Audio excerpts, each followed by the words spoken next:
కవిత episode పై BRS అధినేత మౌనం ఇంకెంతకాలం?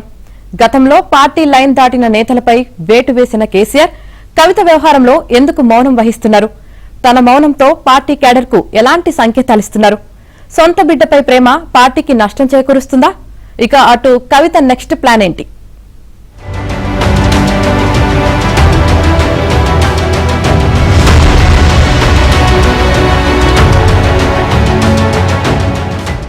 తెలంగాణలో ప్రధాన ప్రతిపక్షమైన బీఆర్ఎస్ లో కుటుంబ కలహాలు కొనసాగుతున్నాయి. బీఆర్ఎస్ అధినేత కేసీఆర్ కు కూతురు కవిత రాసిన లేఖ లీక్ తర్వాత కేడర్లో అయోమయ పరిస్థితులు నెలకొన్నాయి. కవిత లేఖ వ్యవహారం, సొంత పార్టీలో అంతర్గత విభేదాల తర్వాత బీఆర్ఎస్ కీలక నేతలు మౌనం వహించడం చర్చనీయాంశంగా మారింది. పార్టీలో ఇంత జరుగుతున్నా కనీసం స్పందించకపోవడం సరైంది కాదన్న అభిప్రాయాలు వ్యక్తమవుతున్నాయి.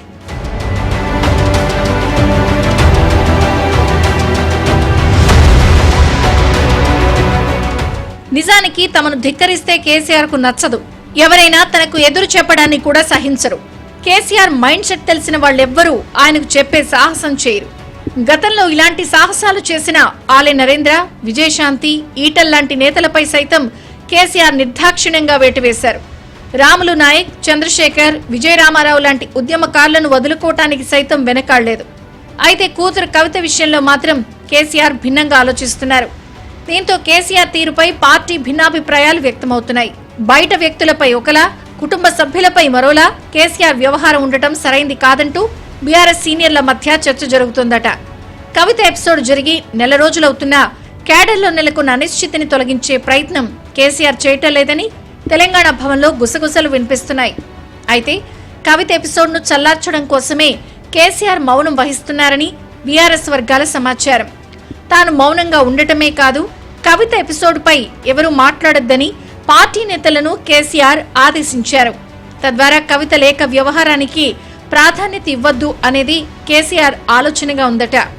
గత నెల రోజులుగా బీఆర్ఎస్ కీలక నేతలు కేటీఆర్, హరీష్ రావు చాలా వ్యూహాత్మకంగా వ్యవహరిస్తున్నారు. కవిత ఎపిసోడ్ పై మీడియా ప్రశ్నలకు సైతం దొరకకుండా జాగ్రత్తగా ఉంటున్నారు. తద్వారా సొంత పార్టీలో అంతర్గత వ్యవహారాన్ని తగ్గించే ప్రయత్నం చేస్తున్నారు. ఈ విషయంలో బీఆర్ఎస్ కీలక నేతలు సక్సెస్ అయ్యారన్న అభిప్రాయాలు వ్యక్తమవుతున్నాయి.